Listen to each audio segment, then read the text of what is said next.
அடுத்த முறை பாட்லக் பண்ணாலும் இதே ரெசிபியை செஞ்சு கொண்டு வாங்க அப்படின்னு தாங்க எல்லாரும் சொன்னாங்க. உண்மையாவே அவ்வளோ டேஸ்டா இருந்துச்சு.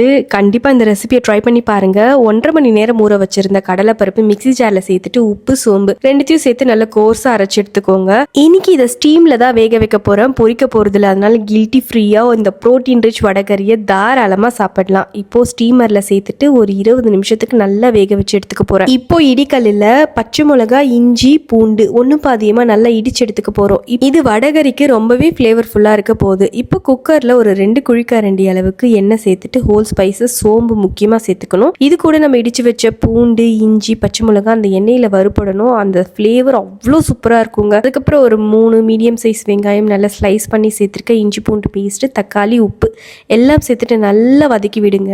இப்போ 1/2 டீஸ்பூன் அளவுக்கு மஞ்சள் தூள், காஷ்மீரி சில்லி பவுடர், நார்மல் குழம்பு மிளகாய் தூள் இதெல்லாம் சேர்த்து நல்லா வதக்கிட்டு நிறைய தாராளமா தண்ணி சேர்த்துட்டு இதை நல்லா கொதிக்க விடணும். இப்போ 20 நிமிஷம் வேக வச்ச கடலை பருப்பை சேர்த்துட்டு நான் ஒரு விசிலுக்கு குக்கர்ல வச்சுட்டேங்க. எல்லாமே நல்லா மிக்ஸ் ஆகி கொதிச்சு சூப்பரா வந்துடும். ஃபைனலாக கொத்தமல்லி சேர்த்து இறக்கிட்டோம் அப்படின்னா ஒரு சூப்பரான வடகறி ரெடி ஆயிடும்.